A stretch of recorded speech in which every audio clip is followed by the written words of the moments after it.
Welcome back to Peek into COS. Today is a very special episode.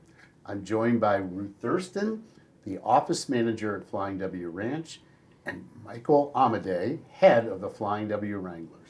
Welcome to the podcast. Thank you. It's great to have you both here. It's been several years since we did a podcast on Flying W, and when we did that one, it was a different topic. We were coming back to life at Flying W.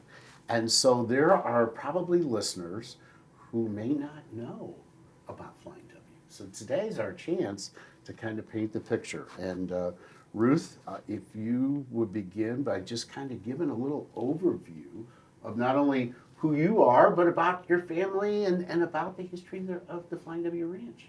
Okay, well, I'm Ruth. I am the fourth generation at the Flying W Ranch. My whole family is involved in it now.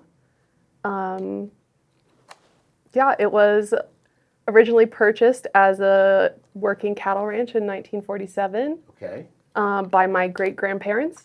And then more importantly than the working cattle ranch part, we are the original chuck wagon dinner show in the nation. My grandparents started that in 1953, and yeah, that's kind of what we're doing now.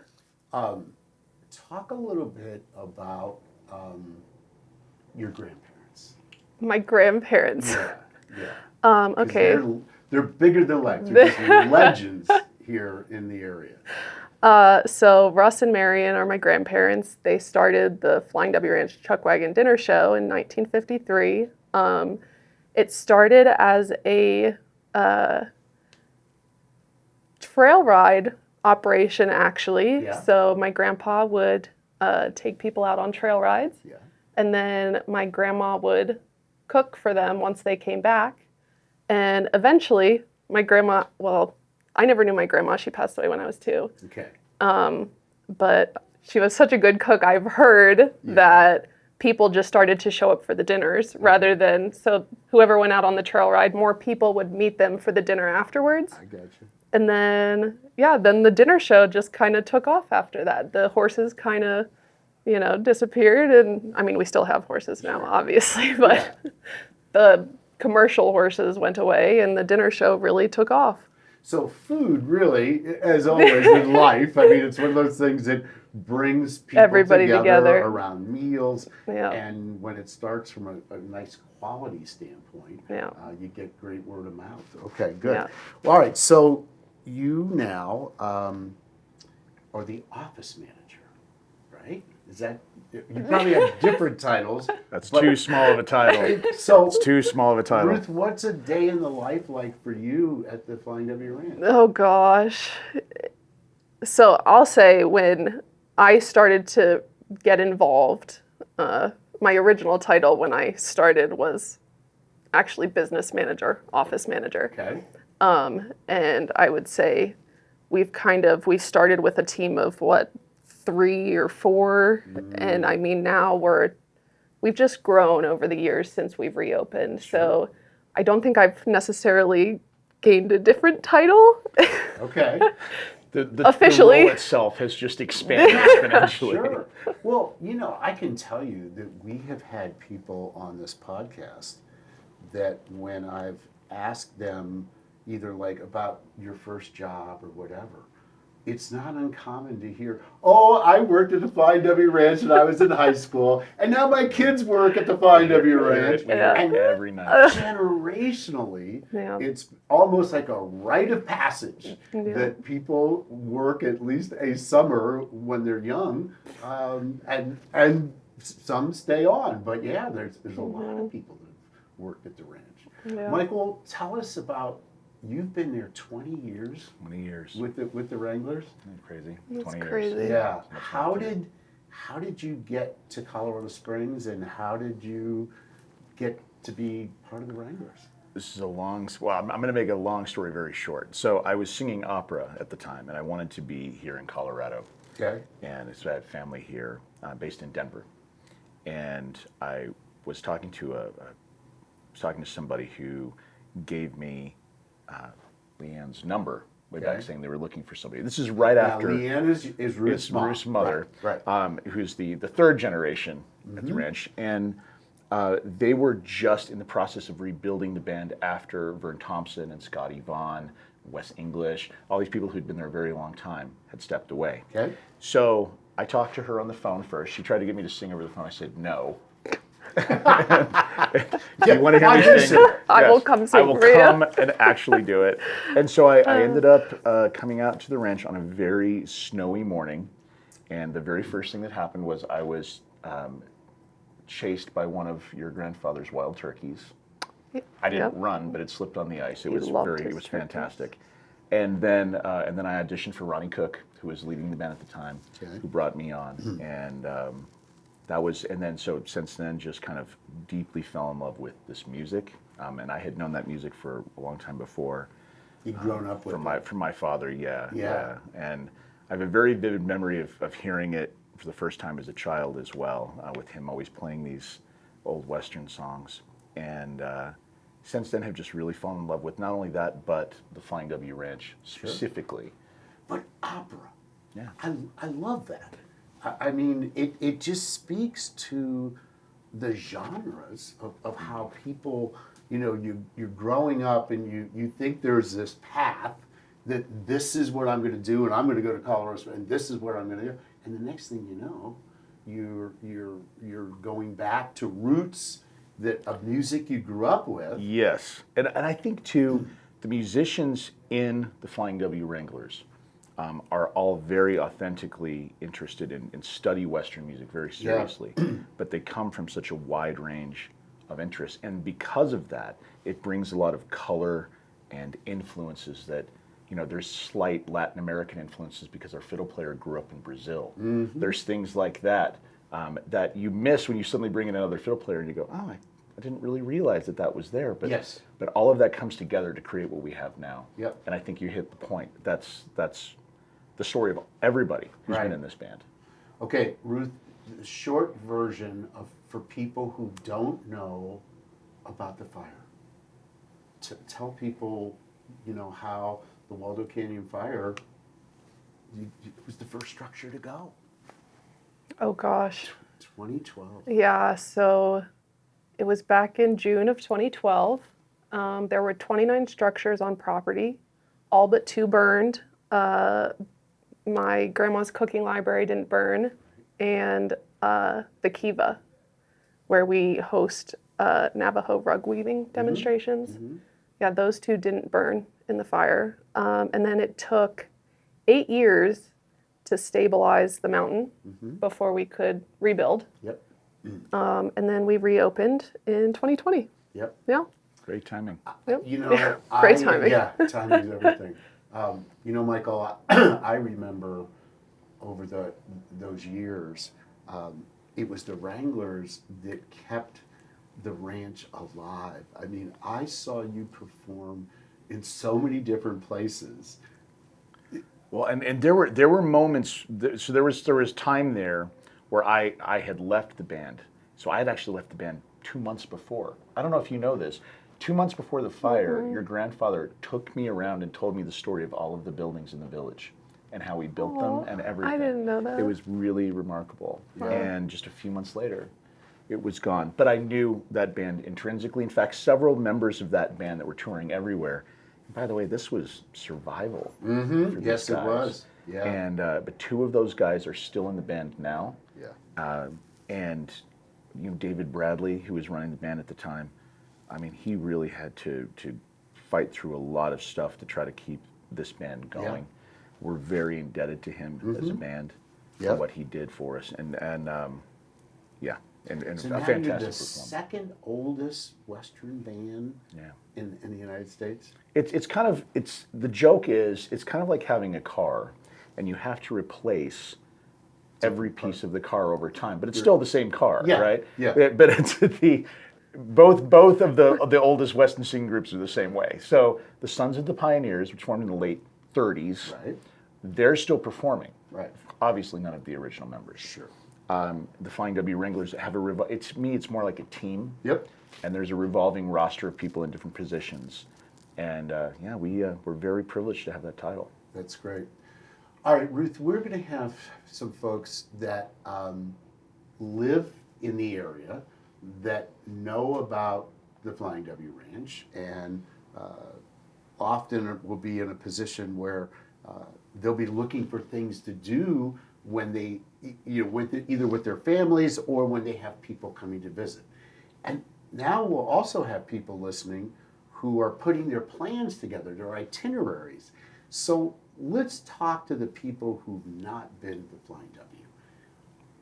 How do you describe the experience of the Chuck Wagon dinner and just from the time you get in that parking lot, what's the experience like? What do we say? It's where the beauty of Colorado meets the magic of the Old West. That's kind of how we describe our night. So there's 3 parts to the night. There's the Western Grounds part, then there's the dinner, and then there's the show. Yep. The Western Grounds, I think people are sad when they come thinking, oh, well, we don't need to see it or we don't want to see it. We'll just come for the dinner and the show, because that's what we're known for, the dinner and the show. Yep. But I think once people get there, they're sad they didn't have the time in the grounds to really, see the bison, learn about the American milking Devon oxen, take a horse-drawn carriage ride the iconic train. Yeah. I think people, if they miss that part, they're sad. And we, on a lot of our reviews, don't miss it. Make sure you get there to experience the grounds part. What time should people get there? 5. Get there at 5 o'clock. Get there at 5. Yep, Okay. that's what I would And say. before, I want to make sure we remember to give people the web address of where they make reservations and get tickets. FlyingW.com. FlyingW.com. Don't forget that. Okay, FlyingW.com. So you're there at 5 o'clock. Yep, 5 o'clock. And it's great. You've got people directing traffic of where to park. Yeah. Okay, so you do that, and then what happens from there? You'll have to stop. You'll get your dinner tickets. You'll be assigned a table at that point when you check in. Then And the tables they're just, they're massive. It's family style on steroids, Yeah, right? It's just massive, right? Because of the rebuild. I mean, what people have to, I always think about, what has happened in Mountain Shadows. I mean, people that lost homes in the Flying W. Well, okay, there's a reality check. And then you have to say, well, can we do it better? And frankly, you did it better. I mean, it has come back, the quote unquote rising from the ashes. People now that haven't been back since are just not going to believe. So go ahead. Well, I have to say too, I was thinking about this. So I never knew your grandmother either. When I first came to the Flying W, it was everything it was back in 2006, but it was a bit rustic, right? Let's put it that way. Yeah, that's fair. I will say the feminine influence of Leanne and Ruth working in this has really lifted the class level, I think. And I think you have all of the good things that were still there, but it's so much nicer and so much more enjoyable, I would say. All right, so you've checked in, you now got your table assigned. Then what happens? So then it's your time to be in the Western Grounds. So some people, they'll just go sit at their table. I would say, if you can make it up into the Western Grounds, don't just go sit, go enjoy it. It's beautiful. It's, beautiful ponds and streams and massive red rocks and lots of different animals, really cute animals and really impressive animals. Yep. So that's your time in the Western Grounds. Then at 6:30, we bring everybody down into the building. Michael gets on stage. He explains the chaos that is about to happen. Controlled chaos. Controlled chaos, yes. And then we serve up to, what did we do, 650 last night? Yeah, in less than 20 minutes. And then it's a buffet that moves. you are moving. Yeah. And the menu, for people who don't know. So everything is fresh food made in-house. We're known for our smoked brisket, our baked chicken. Smoked bear beret chicken. He does the spiel every single night. Menu. He's the walking All right, menu. so we have the Flying W Ranch baked beans. We have beef brisket. a smoked spiced chicken called bear beret chicken. We have a baked potato with sour cream and cheese if you would like. We have applesauce. We have biscuits with honey and butter. We have spice cake, and to drink we have lemonade, iced tea, water, or hot coffee. Yeah, there you go. There you go. Yeah. He's the walking menu. Walking menu. I love that. When you do it every night. So now you've gone through this buffet, you're sitting at your tables, and then the show begins. Yeah, so after dinner, Michael, take it away. he does take it away. Yeah. It is truly something special to be able to do it. And I would say about just the experience of the ranch itself, but also the show, so much of our lives is lived on screens now. So much of it is apart from, there's so many, ones and zeros and, with AI and everything. Coming out and having a real experience, being in that setting is so meaningful. And you can see it with people. Now, we have a very big screen. Yes, so you do. Yeah. However, I think it is such a kinetic and connecting experience. We get to hear from people every single night who come see us and then bring family the next week, and and it's more of like a relationship and a friendship. We see them, remember them from last month or last year, and this is something we all truly love to do. Our favorite time is, we love being on stage, but our favorite time is after the show, standing there and meeting people and signing autographs and saying hello. Getting photos. We love it. Yeah. How long is the show? Show's about an hour. Yeah. And it's full of a lot of the classic Western songs with a few surprises in there. But with the Flying W Wranglers kind of personality and take on all of them. I know we are primarily talking to an audience of families who can make plans to come, but you also work with groups.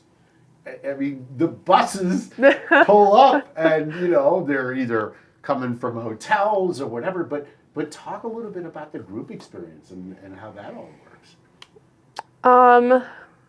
I would say I've recently gotten into the group business more. Yep.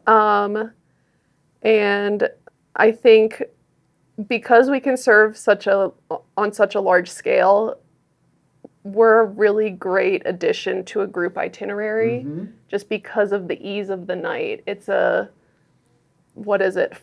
to 8:39 blocked out experience. Sure. Yep. And it's not a night that drags on. It's you're moving from one part of the night to the next part of the night. And I mean, it's been I don't want to say struggle, but it's taken time to get back into the group business, Yes. I would say.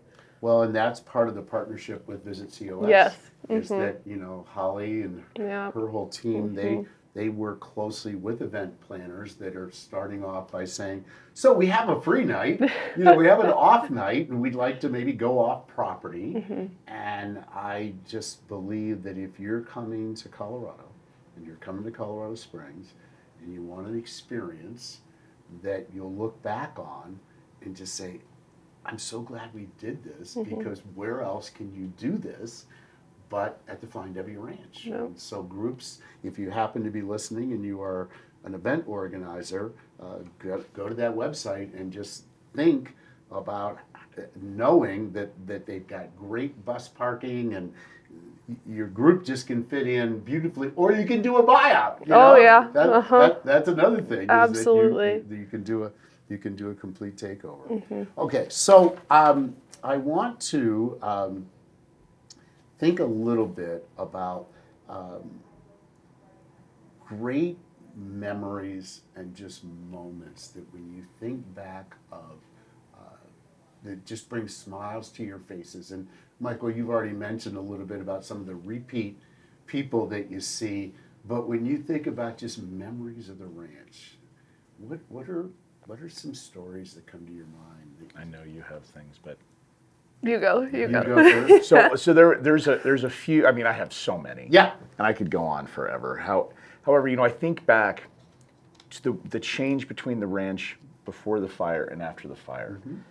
The ranch now is still right on the place where, the West meets modern day Yep. life. Okay. However, before the fire, it was a bit more wild.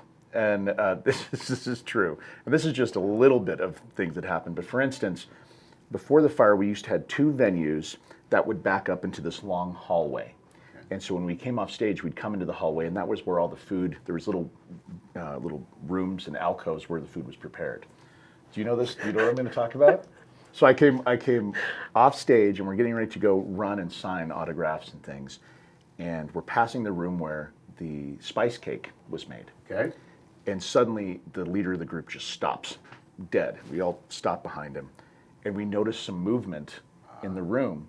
And we realize that a bear has come into the cake room and is eating the frostings. It's all over the paws. And so we slowly sneak by. Yeah. Oh, And yeah. then, of course, we let Jay, who was our great general manager at the time, know as we were going there, and he took care of it. But Yeah. we were really hoping to not be, chased out of the back by a bear. Well, into in the a restaurant waiting crowd. business, they would say 86 the spice cake. Oh yeah, Gone. Yeah, oh but yeah, the word's all out. of that. Yeah, with none of that made it out to the public. That was at the end of the night.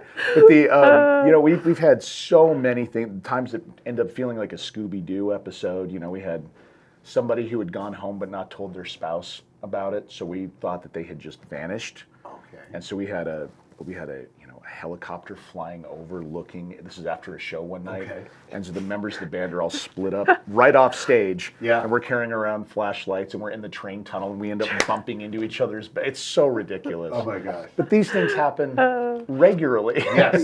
Yes, And they do. it's far more under control now, I do have to say. Yeah. But it's a never-ending, series of these stories. And so when people come out there and they're seeing the show and they're seeing the band and they're seeing our interaction, that's all real. Yeah, I mean, it you is. can sense the camaraderie in the group. Yes. You can sense that we go through these things because we are going Yeah. through these things on a regular basis. Yeah. And we love it. Ruth, before I have you pick a story, I remember taking groups out there, and one of the fun parts for me is just looking down the table and watching everybody sing along. That's part of it, that it's you don't advertise it per se, but the Western songs as well as some of the surprises, people know the words and are just encouraged. You can't stop but to just participate in some way, shape, or form, because it just touches your soul in a way that you go, wow, I haven't heard that song in years, or it just brings back memories of being a child or whatever. All right, so Ruth, what's a fun story for you? Oh gosh. That's a tough one. I think for sharing purposes, I'll go with, I could really get into some crazy stories, but I'll keep it. My favorite shareable story, I'll Yes. say, is, so every night since we reopened, for the first couple of years, my mom would get on stage and open the show every single night. And well, that's a really draining to get up there with the amount of energy to address the people she needs to address, to say thank you to everybody. And it was the last night of, I think, our third season. So what would that have been? 22, I think. 2022. She got up and she was, you get into a routine of what you say. Rhythm, Yeah, sure. you get into, so we all knew kind of how she went through her introduction and how she was going to get the Wranglers up on stage. And she always said a Texas joke. And I went to every single table and I said, when my mom gets up on stage to introduce the Wranglers, can you please respond in a certain way so that she thinks that everybody in this room is from Texas? Okay. And so she gets up there. Who here's from Texas? The whole room stands up, cheers really loud, and she just stops. And she said, I don't know how to continue this. I don't know what to say. I don't know what to do. So here are the Wranglers. It was just Yeah, that's it. That was the first. Your mother not knowing what to say. That is classic. She had no idea. She was totally thrown off. We all kind of were in on it. Oh, yeah. Everyone Oh, knew that's what was great. about to happen. So the Wranglers, they were out there saying, make sure when Leanne gets up there, you say We we're were from in Texas. fits of laughter backstage. And she calls us, and we have to sit up there. Yeah, she couldn't even finish it. I don't know what to say. I don't know how to finish this. Here are the Wranglers. That's great. It was very funny. That's great. And I'll All right. never. So I'm going to do a little commercial here for our sponsor. And Michael, I know you brought your guitar. Oh yeah, it just comes with me everywhere I go. Yeah. Don't leave home without it. So I'm gonna read a little bit here. We're gonna talk a little bit. I just think it'll be a treat for our listeners to get a little taste. Sure. Of the Wranglers. So while you get ready, I'm going to give a shout out to the episode sponsor this week, United We Rock Festival. It takes place at the Rockledge Ranch on Saturday, August 1st, and the event promises an unforgettable afternoon of live music, local flavors, and hands-on Western fun. As the U.S. celebrates its 250th birthday and Colorado hits 150 years, this milestone party is one you won't want to miss. So mark your calendars and get ready to enjoy everything from jazz and Americana to bluegrass and dance music Saturday, August 1st at the United We Rock Festival. So, Michael, what are you going to play for us? I'm going to play a little Blue Shadows on the Trail. Okay, fabulous.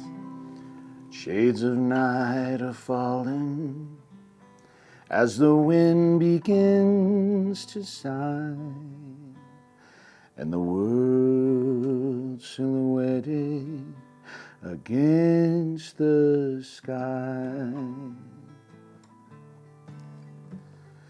Blue shadows on the trail, moon shining through the trees, and a plaintive wail in the distance. In the field of the evening breeze, move along, blue shadows, move along. Soon the dawn will come and you'll be on your way. But until the darkness sheds its veil, there'll be blue shadows on the trail.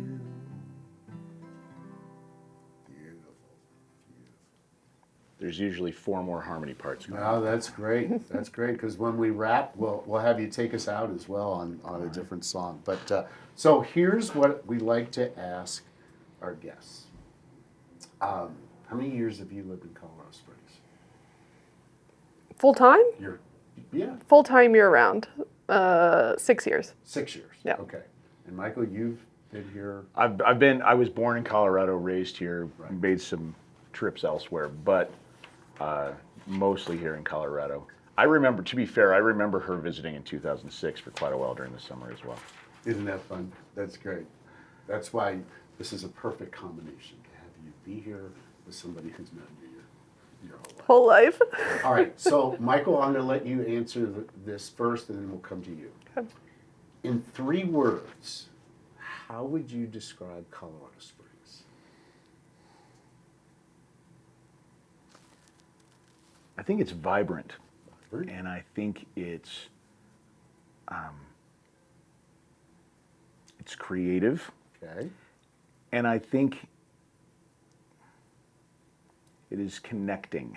And I'm not saying connected, I'm saying connecting, because I think there's so many people who've moved here, or kind of these disparate kind of communities that I find more and more are integrating in different things that are happening now. I think it's a really exciting thing to see. No, it's kind of also an acknowledgement to our military. Absolutely. You know? Okay, good. All right. Ruth, 3 Wow. words. 3 words.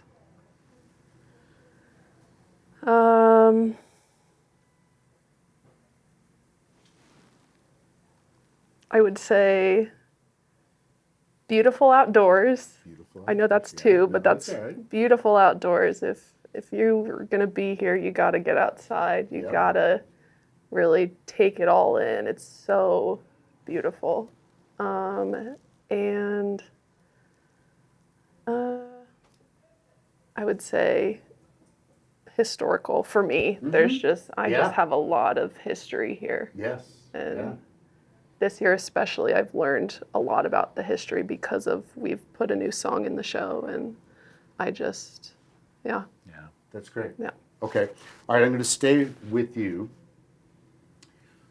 What would you tell people is your favorite hidden gem in the area? Like, where do you go, Ruth, to just chill when you have to leave the ranch and you talk about outdoors, right? Like, where's your spot? Oh goodness, I can't give it away. We won't tell anybody.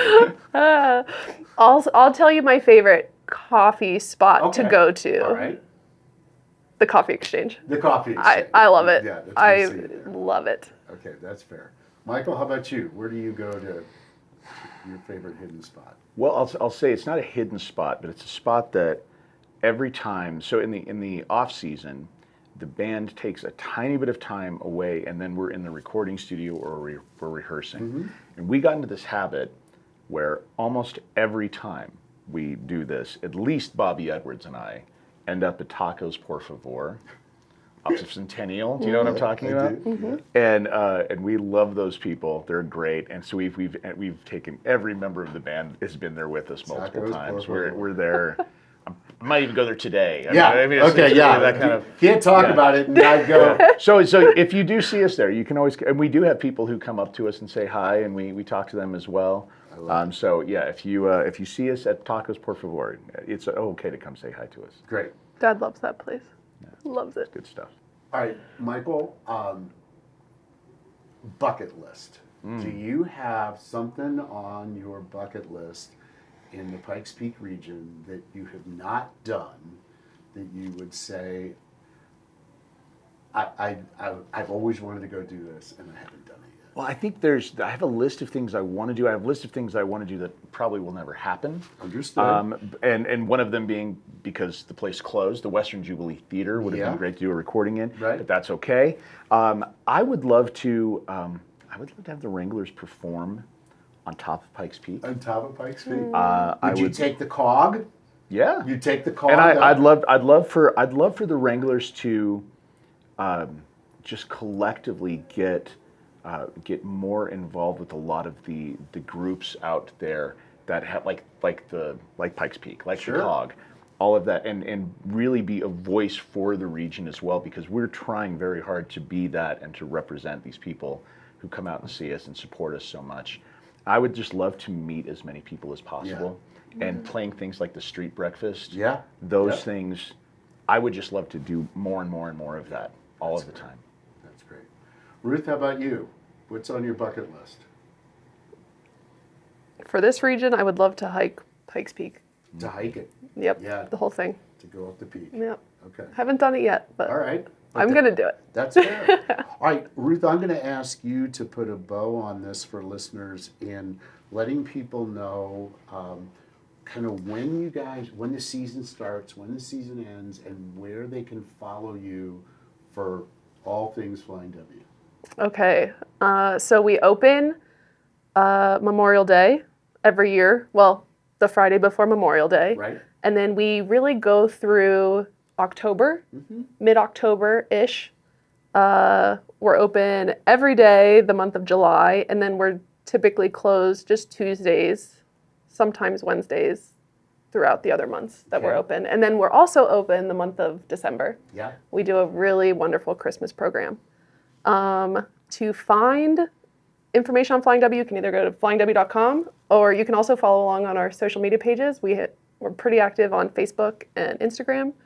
And kind of growing our TikTok a little bit. Okay, yeah. Dipping our toe in the TikTok world.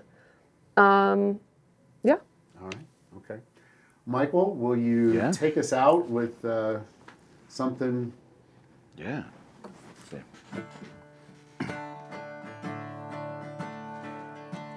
As I was out riding one morning for pleasure, spied a cowpuncher loping along. His hat was thrown back and his spurs were jingling. As he approached, he was singing this song. Whoopie-tie-I-O, get along, little doggy. Your misfortune and none of my own. Whoopie-tie-I-O, get along, little doggy. You know that Wyoming will be your new home. Hard for you to just do one first, isn't it? There's 27 verses to that song. There you go. There you go. I was wondering if you were going to do one in opera for us, but no. Well, let me thank you for both for being here, and for me, this is a special podcast because love your mom, love your family, and I hope that listeners who live in Colorado Springs, if you have not been out to the ranch in a while, you should put that on your bucket list and make it a point. And for those that are putting their itineraries together from Memorial Day through August, and even if you're here at the holidays, no matter what you like to do, that part of the experience of Colorado Springs really is the Flying W Ranch. And so that's why for us we wanted to do this podcast and give everybody a chance to just put names and faces and voices to what is just a special place that we're just blessed to have here. So thanks for being on the program. Thank you. We'll see you at the ranch.